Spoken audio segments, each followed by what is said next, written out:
MP board ने 10वीं और 12वीं की परीक्षा के लिए टाइम टेबल घोषित कर दिया है, लेकिन एग्जाम फीस को लेकर विवाद हो रहा है। शिक्षा विभाग ने सामान्य तौर पर 900 रुपए फीस तय की थी और लेट फीस 10,000 रुपए रखी गई थी।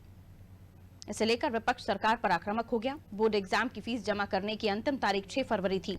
अगर कोई बच्चा परीक्षा के दौरान संक्रमित पाया जाता है तो उसके लिए भी व्यवस्थाएं की गई हैं। इन्हीं सब मुद्दों पर स्कूल शिक्षा मंत्री इंदर सिंह परमार से खास बातचीत की अनादि टीवी संवाददाता नीरज श्रीवास्तव ने।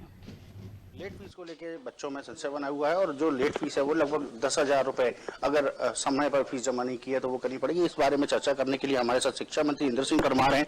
उनसे जानते सर, लेट फीस को लेकर बच्चों में देखिए, लेट फीस का परीक्षा के 1 माह पूर्व तक लेट फीस 10,000 के साथ फार्म भरने का हमने प्रावधान किया था।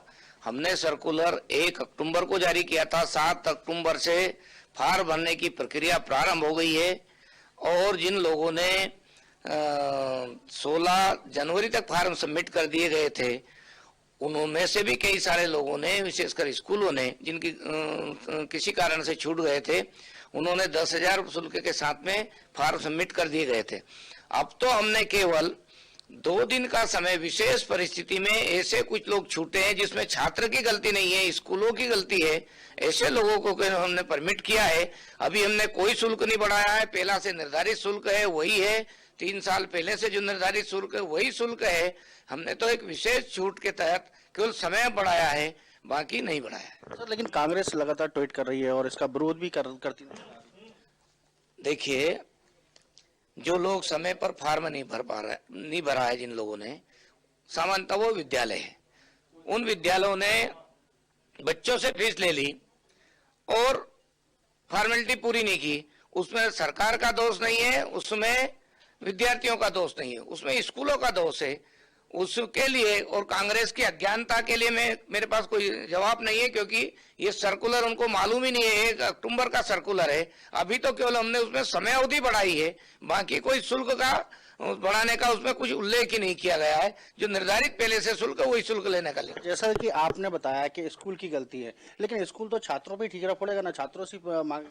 देखिए, ऐसा है, इसका कोई वो नहीं। हम परीक्षा में कितने दिन बचे हैं, उसके पहले हमको सारी व्यवस्था है। हमारे सारे प्रश्न पत्र पहुंच चुके हैं, हमको अन्य व्यवस्थाएं भी जुटानी पड़ती है। इसलिए कुछ न कुछ तो नीतिगत तय करना पड़ेगा। या तो हम ये करते कि टाइम नहीं बढ़ाते, फिर ये लोग छूट जाते, जो उनका कैरियर का क्या होता।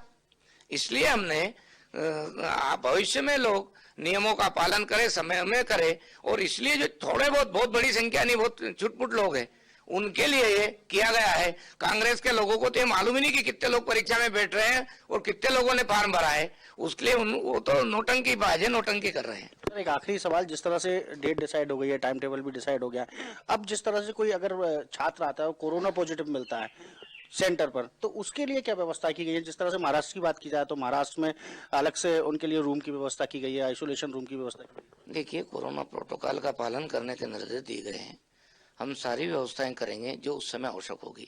उसके अलावा भी कुछ आवश्यकता व्यवस्था करनी पड़ी तो वो भी हमारी तैयारी है। तो कोरोना का जो प्रोटोकॉल है उसका पालन करेंगे एग्जाम सेंटर में, और जो भी तैयारियां हैं वो सरकार के द्वारा सुनिश्चित कर ली गई। कैमरामैन मनीष के साथ नीरज श्रीवास्तव, अनादि टीवी, भोपाल।